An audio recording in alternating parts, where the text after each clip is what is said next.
Hello student, यहाँ पे question है there are two radioactive substances A and B. Decay constant of B is two times that of A. मतलब इसको लिख लेते हैं हम लोग पहले यहाँ पे। Decay constant of B is two times of decay constant of A. ये दिया हुआ है।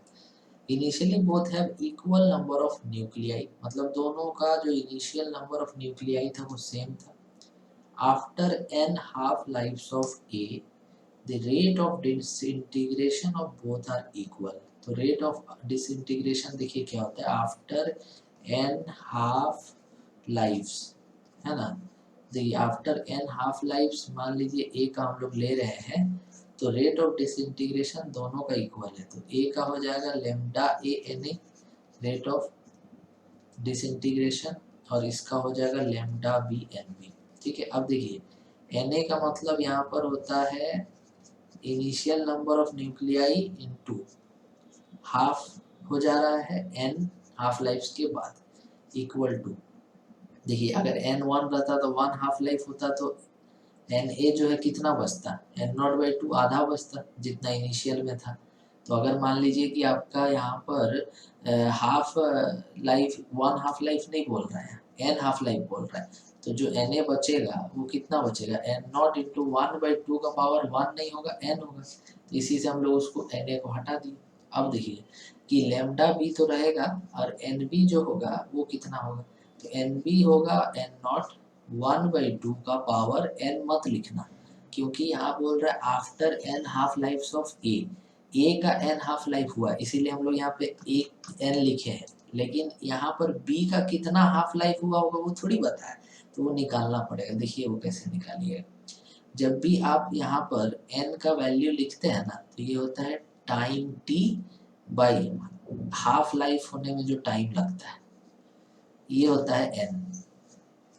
ठीक है, अब इसमें आपका अगर मान लीजिए आप यहाँ पर b का n निकालना चाहते हैं, तो b के लिए आप क्या लिखिएगा, n डैश, टाइम जो रहेगा वही सेम रहेगा, दोनों का समय जो t है वो तो सेम रहेगा, तो t बाई उसका हाफ लाइफ ऑफ b लिखिएगा और t को रिप्लेस कर दीजिएगा इस वाला से, तो n into T half of a divided by T half of b।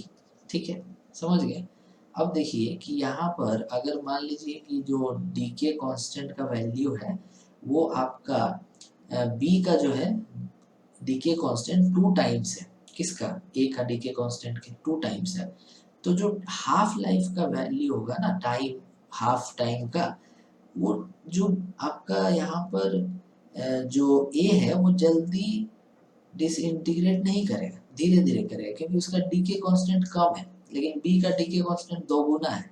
तो यहाँ पर जो आप लिखेंगे टी हाफ ऑफ ए, उसके जगह आप लिख देंगे दो गुना of T half of B, समझ गए, divided by T half of B. ये कट जाएगा तो यहाँ हो जाएगा टू एन, माने कि अगर यहाँ पर एन हाफ लाइफ ए का हुआ है तो बी का उस टाइम हुआ है टू एन हाफ लाइफ, समझ गए आप। तो ये समझना था, यहाँ पे ये एन नॉट काट दीजिए, ये लेमडा ए रहने दीजिए, और ये वन बाई टू का पावर एन रहेगा इक्वल टू लेमडा बी को आप लिख दीजिए टू लेमडा ए, और ये वन बाई टू का पावर में टू एन तो रहेगा ही।